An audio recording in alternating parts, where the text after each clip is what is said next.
आप देख रहे हैं अपना बिहार। मैं हूं आपके साथ विभा उपाध्याय। बड़ी खबर के लिए सीधे रुख कर लेते हैं न्यूज रूम का, जहां से सहयोगी शुभी जुड़ रही हैं। शुभी, क्या बड़ी खबर इस वक्त? जी विभा, अपने दर्शकों को बता दें, सियासी गलियारों से सूत्रों के हवाले से ये बहुत बड़ी खबर सामने आ रही है। बिहार में कैबिनेट विस्तार होना टल गया है। शिमला बैठक के कारण इस कैबिनेट विस्तार को टाल दिया गया है।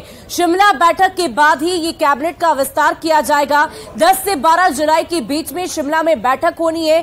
कांग्रेस कोटे से 2 मंत्री बनाने पर लगातार मंथन चल रहा था। इस बात की चर्चा पहले से ही की जा रही थी। मानसून सत्र के बाद कैबिनेट का विस्तार हो सकता है। ये बड़ी जानकारी दे रहे सियासी गलियारों से बड़ी खबर। शिमला बैठक के कारण इस कैबिनेट विस्तार को टाल दिया गया है। अगर आपको याद हो तो 23 जून को जब विपक्षी दलों का महाजुटान हुआ था, उस दौरान भी कैबिनेट विस्तार को लेकर चर्चा हुई थी और उसके बाद से लगातार इस चर्चा पर आगे सियासी गलियारों में कई तरह की बातें सामने आई और आज ये बात की खबर सामने आई है कि कैबिनेट विस्तार को अब टाल दिया गया है। और चलिए अब अन्य खबरों की ओर बढ़ते हैं।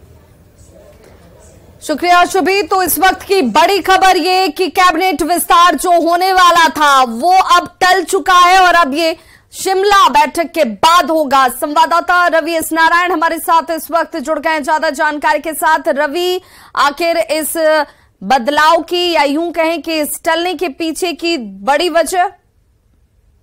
देखिए, कैबिनेट में जो विस्तार होना है उसको लेकर के तमाम अटकलबाजियां चल रही थी। यहाँ तक कि राहुल गांधी ने साफ तौर पर पिछले बैठक के खत्म होने के बाद पटना में कहा था कि आखिर कब जो है वो मंत्रिमंडल का विस्तार कर रहे हैं, जिसमें से 2 कांग्रेस के तरफ से मंत्री बनाए जाए की बात सामने आ रही थी।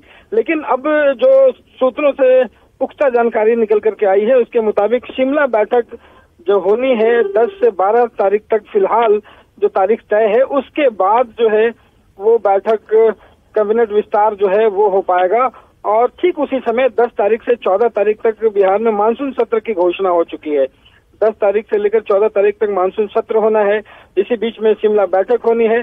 और अभी तक जो कैबिनेट विस्तार को लेकर के जिसमें से कांग्रेस की तरफ से 2 मंत्री बनाए जाने हैं, आरजेडी खेमे से मंत्री बनाए जाने हैं, इन तमाम बिंदुओं पर मंथन चल रहा है। रवि, क्या इस स्ट्रैटेजी के पीछे ये मकसद रहा होगा कि अगर 2 की जगह एक ही मंत्री कांग्रेस कोटे से बनते हैं, एक आरजेडी कोटे से बनते हैं, तो कहीं नाराजगी ना हो, इसे लेकर मनमुटाव ना हो और कहीं ये बहाना ना बन जाए कि शिमला बैठक में कोई पहुंच रहा है और कोई नहीं पहुंच रहा है?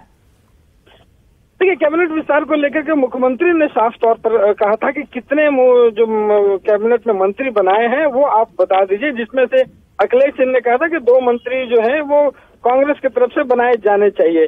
अब चूंकि कैबिनेट एक बार विस्तार होने पे निश्चित रूप से नाराजगियां देखिए कई तरह से हो जाती हैं। कांग्रेस की तरफ से भी हो, समीकरण साधने की जरूरत है।